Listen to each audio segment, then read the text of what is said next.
I'm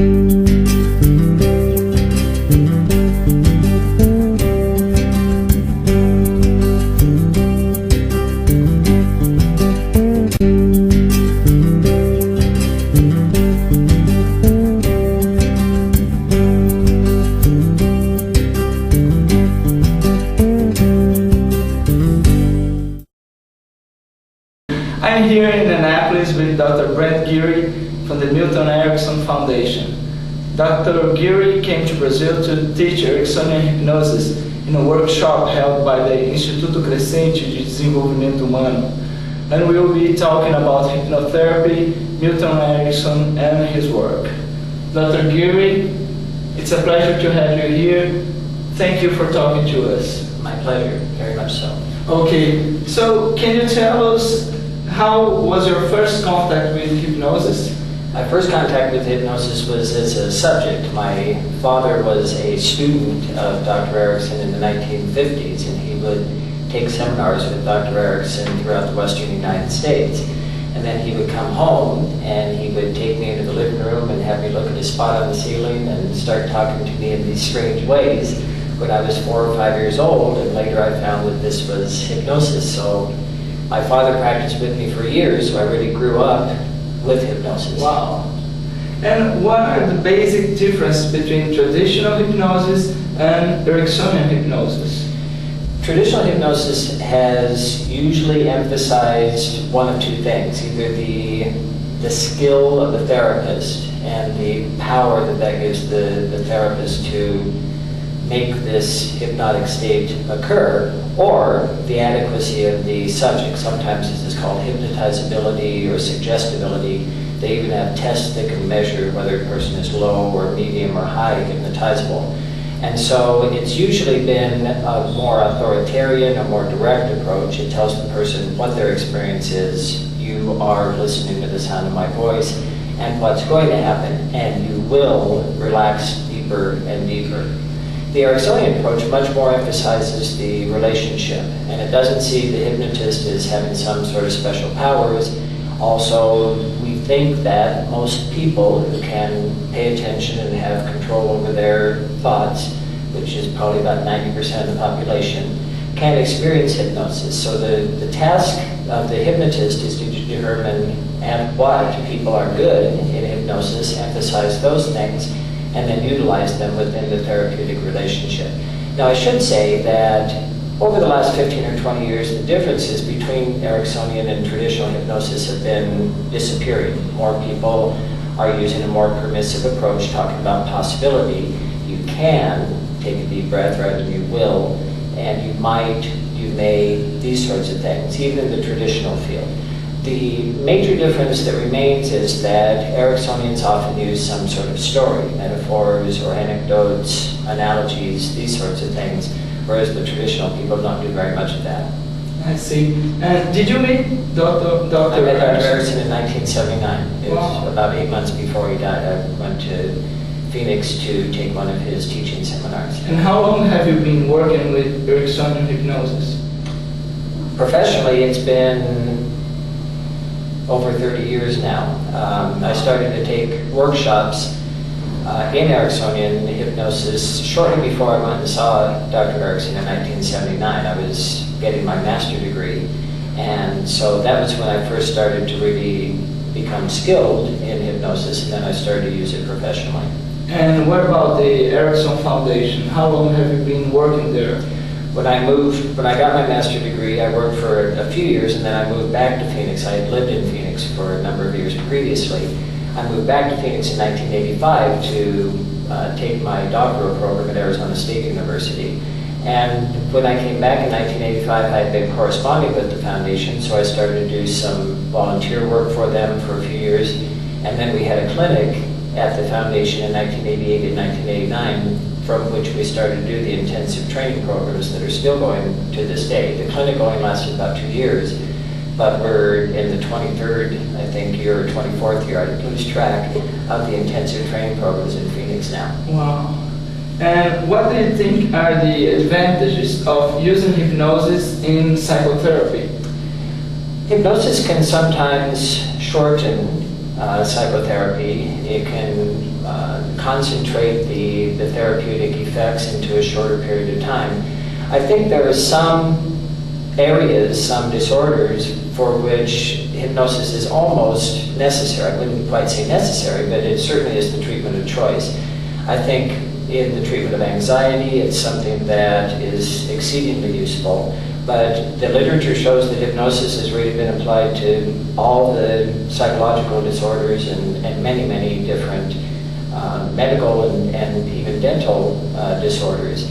And I think what it does is that it helps people to have more access to resources that one can't get just thinking about and talking about a problem. It's a, quote unquote, it's a deeper sort of way of having a relationship with the self, and then the unconscious is activated to bring in some resources that can be helpful in therapy. I see. And can it be used for controlling habits like eating, fingernail biting, smoking? Sure, it can. The important thing is that people understand that hypnosis doesn't make them stop smoking or stop biting their fingernails. Hypnosis helps with intention.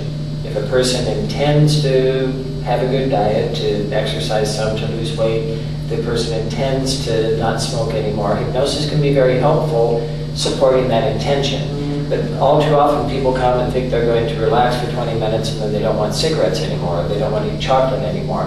Hypnosis can't do that, but hypnosis can be very helpful with habits. What about phobic and anxiety disorders?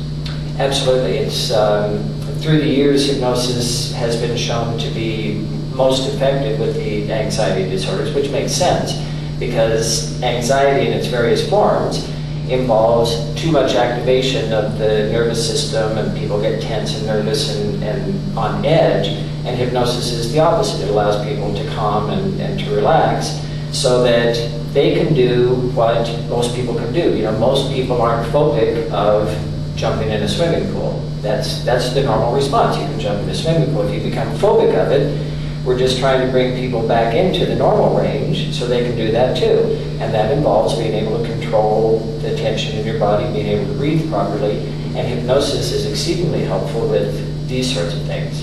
Okay. Depression probably is the leading psychological disorder in the world today. Can hypnosis be helpful to depressive patients? Absolutely it can. In the United States, depression and anxiety are always it's like a horse race coming down to the one. Depression 1 year is the number one, anxiety is 1 year the number one. So the two are really common. And there are very few depressed patients that don't have some anxiety, and there are very few anxiety patients that don't. So the two are commingled a lot also. Hypnosis can be helpful in a variety of ways with depression. It can help people to have a little bit more energy, want to start to move and do things more again. It can help to raise a person's expectations of the future, not to make it happy and wonderful and joyful, but depressed people have such a bleak, awful view of the future. Sometimes hypnosis can help to at least make it neutral so that people will want to do things for themselves. It can help them with things that may have happened in the past about which they feel depressed or feel guilty or things like that. And it can help them to, depressed people do a lot of focusing anyway. They sit and think and they brood and they ruminate about things. Sometimes you can actually utilize that skill that a depressed person has. We don't really think of it as a skill, but it can be utilized as a skill so that people can then focus in hypnosis on something different, better possibilities for their life. And how can a health professional be trained in Ericksonian hypnosis? Well, all through the world there are training programs in Ericksonian hypnosis. The Milton Erickson Foundation in Phoenix is kind of the center of the wheel, so to speak. But there are very active programs, as you know, in Brazil. There are a number of institutes here, and your institute is starting to offer training in Ericksonian hypnosis and psychotherapy.